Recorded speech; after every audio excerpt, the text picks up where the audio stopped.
নমস্কার, আপনারা দেখছেন নিউজ বিএম। শুরু করছি আজকের বিশেষ খবর। আপনি যদি আমাদের চ্যানেলে নতুন হয়ে থাকেন, অবশ্যই আমাদের চ্যানেলটি শেয়ার করুন, লাইক করুন এবং কমেন্ট করুন। সাবস্ক্রাইব করতে ভুলবেন না, সাবস্ক্রাইব অবশ্যই করুন। সপ্তাহখানেক ধরে মালদহে টানা খুনের ঘটনা ঘটেই চলেছে। তৃণমূলের গোষ্ঠীদ্বন্দ্বে নিহত হয়েছেন বেশ কয়েকদিন আগে তৃণমূলের জেলা সহসভাপতি দুলাল সরকার। কালিয়াচকে নওদা যদুপুরে খুন হন এক তৃণমূল কর্মী। সে খুনের ভিডিও সমাজ মাধ্যমে ছড়িয়ে পড়তেই শিউরে উঠেছিলেন সাধারণ মানুষ। পুলিশের ভূমিকায় ক্ষোভ উপড়ে দিয়েছিলেন। মুখ্যমন্ত্রী মমতা বন্দ্যোপাধ্যায় পুলিশকে অপদার্থ বলে সম্বোধন করেছিলেন। এমন অবস্থায় ডিজি জেলা পুলিশ কর্তাদের নিয়ে বৈঠকে কী বার্তা দেন তা নিয়ে কৌতূহল তৈরি হয়েছে পুলিশের অন্দরেই।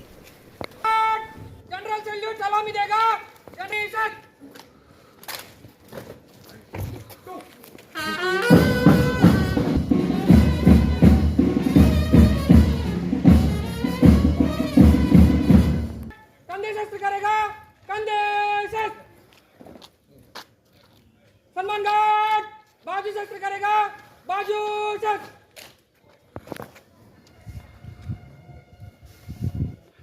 श्रीमान मालदा डिस्ट्रिक्ट पुलिस आपका सम्मान गार्ड का नफरी एक एएम ड्यूटी पर तैनात किया है। बाकी आपके निरीक्षण के लिए गार्ड बैंड के साथ 2 लाइन में खड़ी है। श्रीमान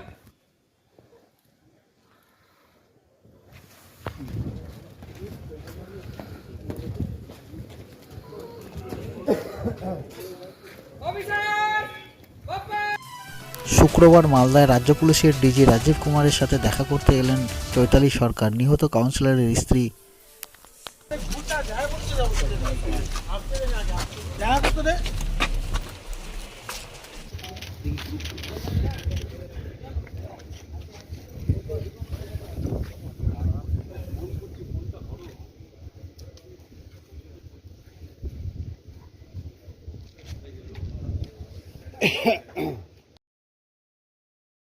শুক্রবার মালদায় ডিজির সাথে দেখা করলেন সার্কিট হাউসে এসে ইংরেজবাজার পৌরসভার চেয়ারম্যান কৃষ্ণেন্দ্র নারায়ণ চৌধুরী। শহরের বিভিন্ন বিষয় নিয়ে তিনি আলোচনা করেন বলে জানা গেছে। তবে দুলাল সরকার খুনের বিষয়ে তার সাথে কোনো আলোচনা হয়নি, এমনটাই তিনি জানিয়েছেন সংবাদ মাধ্যমকে। কিছু না, আমরা মিউনিসিপ্যালিটির ব্যাপার নিয়ে বলছিলাম, এই পার্কিং যানজট এসব নিয়ে কথা হচ্ছিল। দুলাল সরকার নিয়ে কোনো আলোচনা হয়নি। আপনি কি দেখা করতে চেয়েছিলেন? না আপনাকে ব্যাপারে আলোচনা করেনি। একজন বলুন, উত্তর দিতে ভালো লাগে।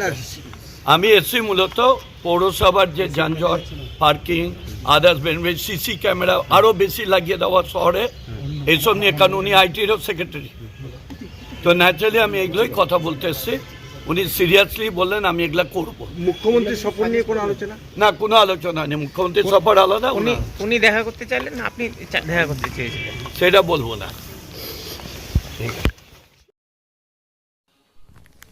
গাজল শিউচাঁদ পরমেশ্বরী বিদ্যামন্দির 40তম বর্ষ প্রতিষ্ঠা দিবস উদযাপন।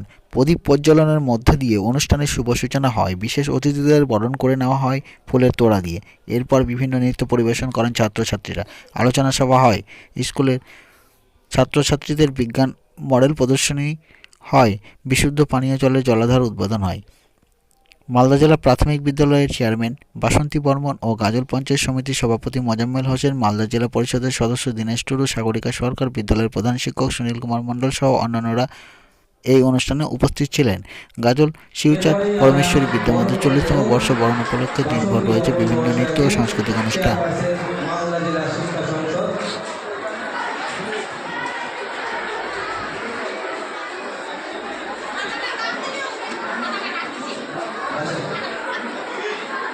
পরিণাম হল শ্রীমতী বাসন্তী বর্মন মহাশয়াকে চেয়ারপারসন মালদা জেলা শিক্ষা সংসদ প্রাথমিক শিক্ষা সংসদে, মিলন যোগী মহাশয়কে বরণ করে দেওয়া যাচ্ছে কর্মাধ্যক্ষ গাজল পঞ্চায়েত সমিতি। গাজলের শিউচাঁদ পরমেশ্বর বিদ্যাপীঠের 40তম প্রতিষ্ঠা দিবস উদযাপিত হচ্ছে। এই প্রদীপ প্রজ্বলনের মাধ্যমে অনুষ্ঠানের শুভ সূচনা হলো। তার সঙ্গে আমাদের যে ছেলেরা এখানকার মডেল করেছে তাদের সেটাও উদ্বোধন হলো এবং পত্রিকাটা দেওয়ার পত্রিকা সেটার একটা শুভ সূচনা হলো। 40তম। আমার তো ভীষণই ভালো লাগছে। আমার নিজের এলাকায় এবং গাজল যেহেতু পিছিয়ে পড়া এলাকায় এরকম আরও স্কুল হোক এবং এখানকার ছেলেমেয়েরা আরও পড়াশোনা করুক এবং গাজল এগিয়ে যাক এটাই আশা রাখি।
যেটা আমি শিখেছি আমার প্রাক্তন প্রধান শিক্ষক গণেশচন্দ্র রায় মহাশয়ের কাছ থেকে, যে স্কুলের অনুষ্ঠানের স্বাগত ভাষণ সবসময় কোনো বিশেষ ব্যতিক্রম না হলে প্রধান শিক্ষককে স্বাগত ভাষণ দিয়ে আসছিলেন। আজ তিনি আমাকে সেই সুযোগটা দিয়েছেন।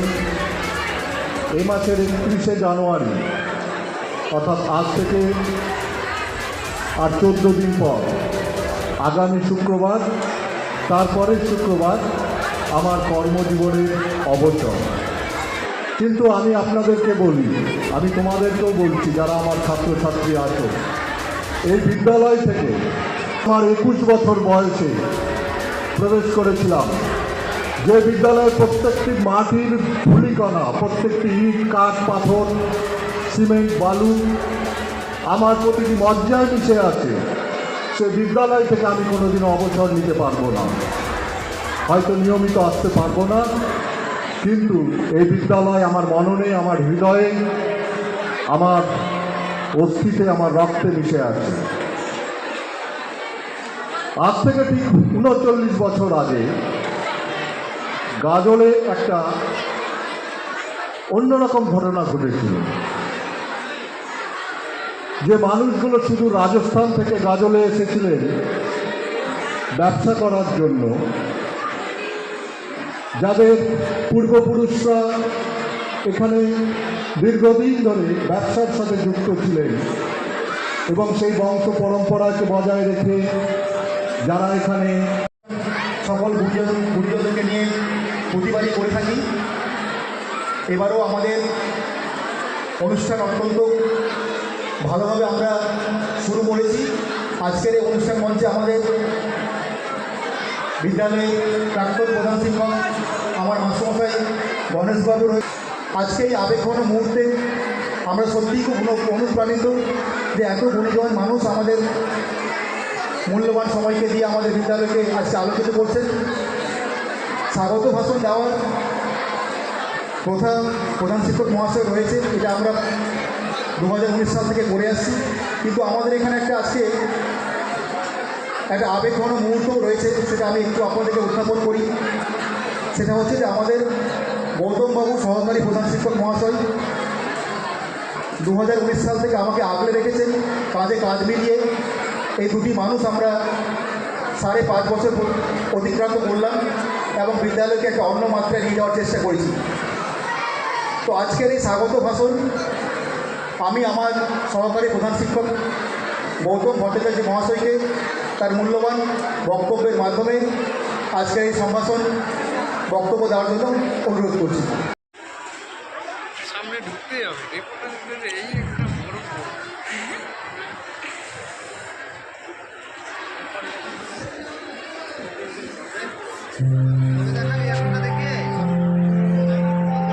আদিবাসী সিঙ্গেল অভিযানের পক্ষ থেকে গাজল ভূমি ও ভূমি সংস্কার দপ্তরে 7 দফা দাবি নিয়ে ডেপুটেশন প্রদান করেন। উপস্থিত ছিলেন আদিবাসী সিঙ্গেল বেঞ্চের গাজল ব্লক সভাপতি বর্ষা বেসরা, কার্যকরী সভাপতি শ্যামল মুর্মু, সম্পাদক ভগন সরেন, যুব মোর্চা সভাপতি গোপাল হাসদা সহ অন্যান্য নেতৃত্ব। আরে জবাব তোমায় দিতে হবে, আরে জবাব তোমায় দিতে হবে। দালাল বেলারও দূর হটাও, আরে ঘুষখোর বেলারও দূর হটাও, আরে ঘুষখোর বেলারও দূর হটাও। আরে আদিবাসীদেরকে হয়রানি করা হচ্ছে কেন? বেলার তুমি জবাব দাও। আদিবাসীদেরকে হয়রানি করা হচ্ছে, ঘুষখোর বেলারও দূর হটাও, আরে ঘুষখোর বেলারও দূর হটাও, আরে দালাল বেলারও দূর হটাও। আমরা ঝাড়খণ্ড দিশম পার্টির নেতৃত্বে গাজল ব্লক পক্ষ থেকে মূলত 7 দফা দাবি নিয়ে আমরা বিএলআর অফিসে ডেপুটেশন দিচ্ছি। আমাদের দাবিগুলি হলো আদিবাসীদের সিএনটি এসপিটির কানুন থাকা সত্ত্বেও আদিবাসীদের জমি রাতারাতি ও আদিবাসীদের নামে রেকর্ড করা হচ্ছে। 2 নম্বর, আদিবাসীদের নিজ হালে চাষাবাদ করা সত্ত্বেও বর্গা থেকে উচ্ছেদ করা হচ্ছে কেন? 3 নম্বর, পাট্টা জমি একই ব্যক্তিকে ডবল পাট্টা দেওয়া হচ্ছে, তাতে বিভ্রান্তি সৃষ্টি হচ্ছে, সেটা বন্ধ করতে হবে। বিএলআর অফিসে জালিয়াতি বন্ধ করতে হবে। রাতারাতি আদিবাসীদের জমি ও আদিবাসীদের নামে রেকর্ড করা হচ্ছে। 5 নম্বর, আদিবাসীদের হয়রানি বন্ধ করতে হবে এবং আদিবাসীদের পুজো স্থল জাহের থান, মাঝি থান দুটিকে পাট্টা প্রদান করে রেকর্ডভুক্ত করতে হবে। এইসব দাবি দাওয়া নিয়ে আমরা আজকে বেলার অফিসে ডেপুটেশন করতে এসেছি। আমার নাম শ্যামল মুর্মু, আদিবাসী সিঙ্গেল অভিযান কার্যকরী সভাপতি। হরিশ্চন্দ্রপুরে সাত সকালে রেললাইনের ধারের জলাশয় থেকে অজ্ঞাত পরিচয় এক ব্যক্তির দেহ উদ্ধারকে ঘিরে চাঞ্চল্য ছড়িয়েছে হরিশ্চন্দ্রপুর নারায়ণপুর গ্রামে। খুন নাকি আত্মহত্যা, তদন্তে নেমেছে পুলিশ। স্থানীয় সূত্রে জানা গিয়েছে, আজ শুক্রবার সকালে নারায়ণপুর গ্রামে জলাশয়ে এক দেহ ভাসতে দেখতে পান স্থানীয়রা। খবর ছড়িয়ে পড়তেই জলাশয় ঘিরে মানুষের ভিড় জমান। ছুটে আসে হরিশ্চন্দ্রপুর থানার পুলিশ। দেহটি উদ্ধার করে ময়নাতদন্তের জন্য নিয়ে যাওয়া হয়েছে মালদা মেডিকেল কলেজ ও হসপিটালে।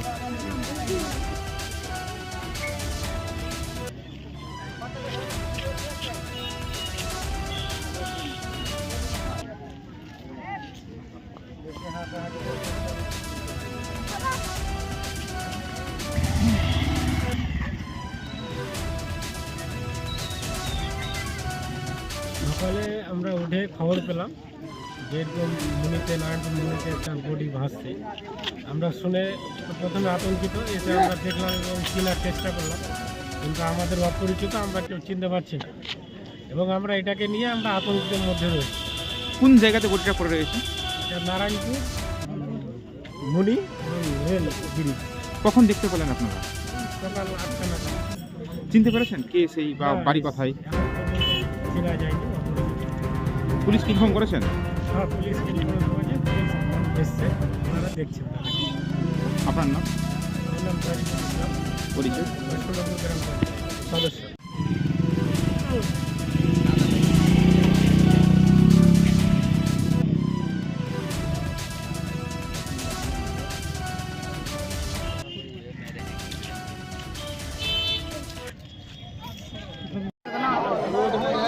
আম বাগান থেকে এক ব্যক্তির মৃতদেহ উদ্ধারকে কেন্দ্র করে এলাকায় চাঞ্চল্য ছড়িয়েছে। ঘটনাটি ঘটেছে মানিকচক থানার নজরপুর গ্রাম পঞ্চায়েতের খয়েরতলা এলাকায়। জানা গেছে মৃত ব্যক্তির নাম, বয়স আনুমানিক 50 বছর, বীরেন সরকার। আরও জানা গেছে তিনি বুকের সমস্যায় বেশ কিছুদিন ধরে ভুগছিলেন। তবে মৃত্যুর প্রকৃত কারণ কি তা ময়নাতদন্তের পরে জানা যাবে, এমনটাই জানানো হয়েছে পুলিশের পক্ষ থেকে। পুলিশ দেহটি উদ্ধার করে ময়নাতদন্তের জন্য মালদা মেডিকেল কলেজে নিয়ে এসেছে। খবরটা নিলাম যে কী ব্যাপার, এখানে কীভাবে মারা গেল। তো শুনতে পেলাম যে কালকে বাজার করতে এসেছিল, বিকালবেলা বাজার করে এই বাগান দিয়ে বাড়ি যাচ্ছিলো। এই বাড়ির বাগানের মাঝখানে লোকটা মানে ওর একটা অসুস্থ রোগ ছিল হার্ট গ্রামে। ওই রোগটা উঠে যাওয়ার কারণে এই বাগানের মধ্যে ঘটনার বিবরণে জানা গিয়েছে যে গুরুতর আহত ওই গৃহবধূর নাম মেনকা মণ্ডল, বয়স 36 বছর। গাজল ব্লকের রানীগঞ্জ 2 নম্বর আর জলসা সেই ডেড বডিটাকে উদ্ধার করে থানায় নিয়ে যায়। এটা তো কোনো রাজনৈতিক ষড়যন্ত্র নাই, আমার এখানে শান্তি শৃঙ্খলা। খানাপিনা সারলেন তৃণমূলের নেতাকর্মীরা। মানিকচকের ভিডিও অফিসে রীতিমতো প্যান্ডেল খাটিয়ে চলল। রাজনৈতিক ষড়যন্ত্র হতেই পারে না, এটা ওর অসুস্থ হার্টের কারণেই সেই লোকটা মারা গেছে। পরিচয়? আমার নাম হচ্ছে সঞ্জয় মণ্ডল, আমি এখানকার একটা ভারতীয় জনতা পার্টির মেম্বার।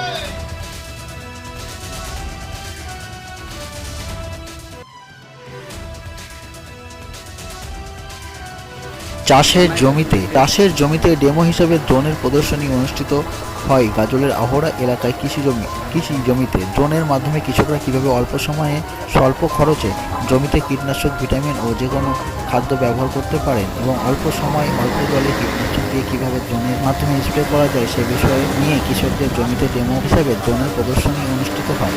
উপস্থিত ছিলেন গাজল কৃষি দপ্তরের আধিকারিক মাসিদুল রাকিব ও সাদেক আলী সহ গাজল ব্লক দপ্তরের আধিকারিকরা।